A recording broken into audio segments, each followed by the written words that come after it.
কি হয়েছে? এটা কি সুপার ডুপার হিট হয়ে গেছে না? তাহলে লাভ হলো কি? আপনি আমেরিকাতে ছিলেন, ওই সময়টা আপনি আহ, মানে ওয়েস্ট না করে সিনেমা বানালেন। যারা যারা এই বিদেশের নায়িকা নিয়ে কাজ করেছে, বিদেশে আর মাটিতে কাজ করেছে, দেখেন ম্যাক্সিমাম সিনেমা বলতে মানে হয়তো কাজী মারুফ ভাই রাগ করবে, সে কিন্তু গ্রিন কার্ড নামে একটা সিনেমা বানায়। তো সেই সিনেমা যেদিন রিলিজ হয় তার মানে 2-1 দিনের মধ্যেই নামাই দিল। তো কি লাভ হলো বিদেশে করে? সে এই টাকাটা দিয়ে যদি বাংলাদেশে এসে বাংলাদেশের আর্টিস্ট নিয়ে কাজ করতো, আমার মনে হয় এর চেয়েও ভালো সিনেমা চলতো। আর তার যেহেতু বাবার ভালো নাম আছে, তার নিজেরও একটা নাম আছে, ভালো কিছু হতে পারতো। আমাদের নিজেদের মেধাকে কাজে লাগিয়ে আমাদের যারা শিল্পীরা আছে, নাটকে ভালো আর্টিস্ট আছে, সিনেমাতেও অনেক অনেক সুন্দরী নায়িকাও আছে, অনেক সিনিয়র আর্টিস্টরা আছে যারা ঘরে বসে আছে, তাদেরকে তো নিয়ে কেউ কাজ করে না, ইন্ডিয়া থেকে নিয়ে কাজ করছে।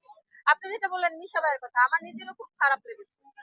তুফানের মধ্যে মিশা ভাই কিন্তু বিরতির আগেই মারা যায়, আমার একদমই ভালো লাগে না। আমার মনে হয় মিশা ভাই দেখা মানে অভিনীত এই ফার্স্ট